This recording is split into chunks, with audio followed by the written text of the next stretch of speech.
Welcome to special analysis. నేను రమ్మ మండవ. ఈరోజు అనాలిసిస్లో భాగంగా మనం తీసుకుంటున్న టాపిక్ ఏంటంటే హిందూపూర్ నుంచి బరిలో హిందూపూర్ అసెంబ్లీ బరిలో వసుంధర ఉన్నారా అంటే అవుననే చెప్పుకోవాలి. ఎందుకంటే లేటెస్ట్గా దీనికి సంబంధించి చంద్రబాబు నాయుడు ఒక కీలక కామెంట్ చేశారు. ఆయన ఏదైతే భువనేశ్వరి తన బ్రదర్ బాలకృష్ణకు పద్మభూషణ్ అవార్డు వచ్చిన క్రమంలో ఆవిడ ఫ్యామిలీ అండ్ క్లోజ్ అసోసియేషన్స్తో ఒక గ్రాండ్ పార్టీ అరేంజ్ చేయడం జరిగింది.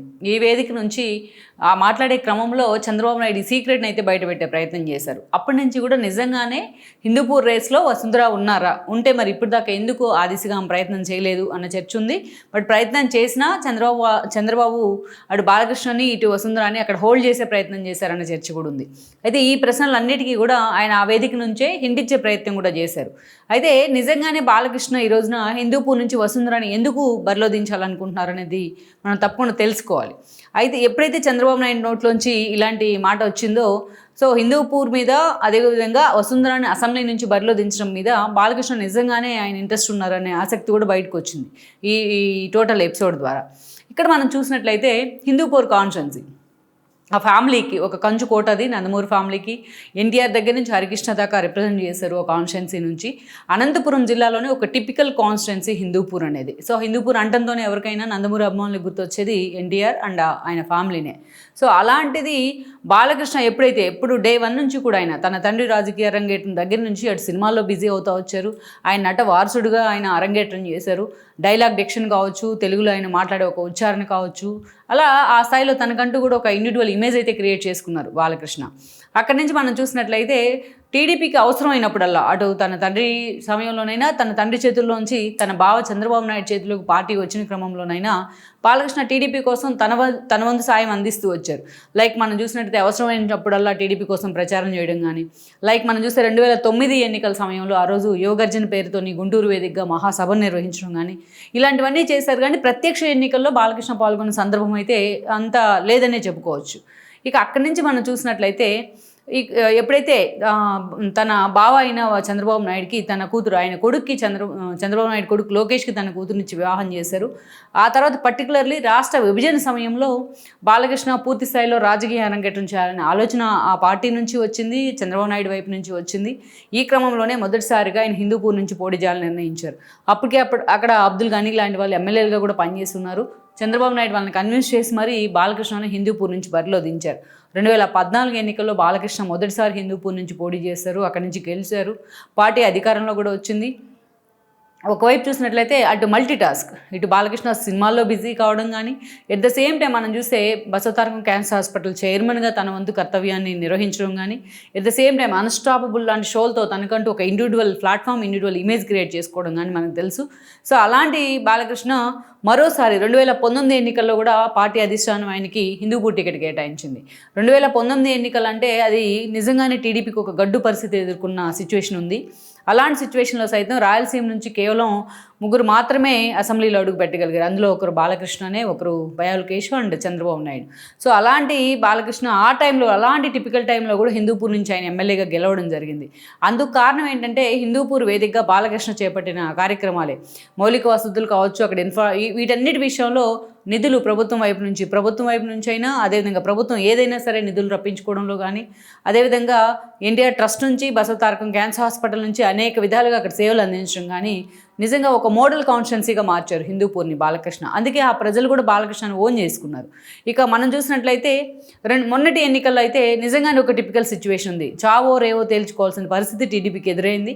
మరోసారి బాలకృష్ణకు ఏదైతే హిందూపూర్ టికెట్ ఇవ్వడం జరిగింది చంద్రబాబు నాయుడు, అలాంటి బాలకృష్ణను ఓడించేందుకు ఏదైతే జగన్మోహన్ రెడ్డి చాలా ప్రయత్నాలు చేస్తూ వచ్చారు. వేణు భార్య అయిన దీపికా లాంటి వాళ్ళకి అక్కడ టికెట్ ఇచ్చే ప్రయత్నం చేశారు. బీసీ కార్డు ఉపయోగించే ప్రయత్నం జరిగింది. ఒక మహిళ అనే పేరుతో ఒక కార్డును ఉపయోగించారు. అవేమి వర్కౌట్ కాలేదు. ఎందుకంటే అక్కడ వైఎస్ఆర్సీపీలో నవీన్ నిశ్చల్ దగ్గర నుంచి ఇక్బాల్ దాకా అనేక గ్రూపులు, రామకృష్ణారెడ్డి చనిపోయిన తర్వాత వాళ్ళ గ్రూప్గా తయారయ్యారు. ఇలా అనేక గ్రూపులు హిందూపూర్లో ఉన్నాయి. వైఎస్ఆర్సీపీలో అలాంటి సిచ్యువేషన్ మధ్య బాలకృష్ణ పోటీకి దిగడం, దట్టు కూటమి ఏర్పాటు కావడం, అప్పటికే కూటమి నుంచి బాలకృష్ణ గెలుపు కూడా ఈజీ అయింది. చాలా భారీ మెజారిటీతో మొన్న బాలకృష్ణ హిందూపూర్ నుంచి 3rd టైం హ్యాట్రిక్ కొట్టారు ఆయన.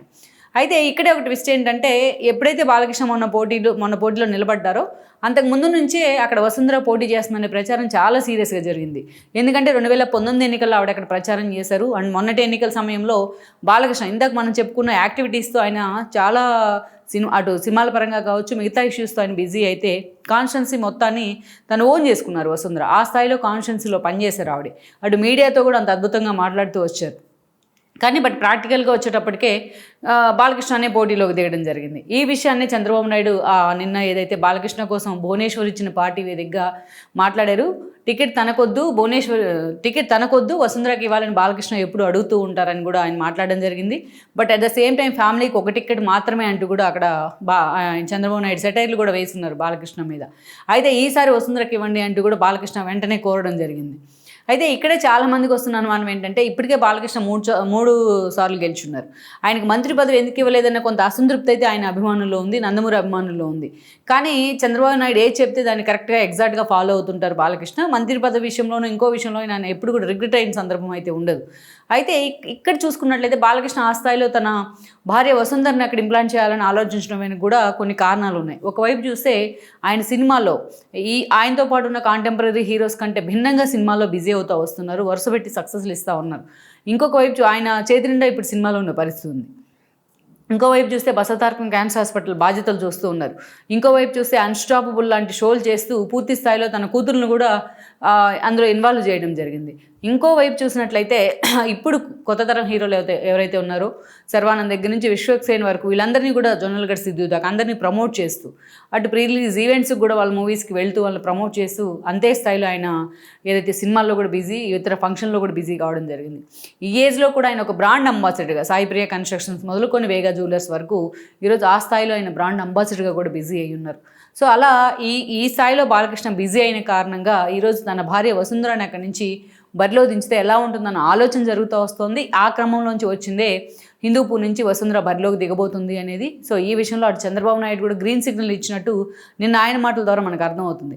మొత్తానికి వచ్చే ఎన్నికల నాటికి పూర్తి స్థాయిలో వసుంధర రాజకీయ అరంగేట్రం చేయడం ఖాయమన్న ప్రచారం ఉంది. దాన్ని ఎండాస్ చేస్తూ అటు బాలకృష్ణ కానీ ఇటు చంద్రబాబు నాయుడు కానీ ఒకే వేదిక మీద మాట్లాడిన తీరు ఏదైతే ఉందో అటు నందమూరి అభిమానులు కూడా ఒక క్లారిటీ వచ్చినట్లయింది. లెట్స్ సీ మరి వచ్చే ఎన్నికల్లోపు ఈ విషయంలో ఎలాంటి పరిణామాలు జరుగుతాయన్నది మనం చూడాల్సి ఉంది. ఈ వీడియో మీకు నచ్చినట్లయితే please share, like and subscribe R24 Telugu.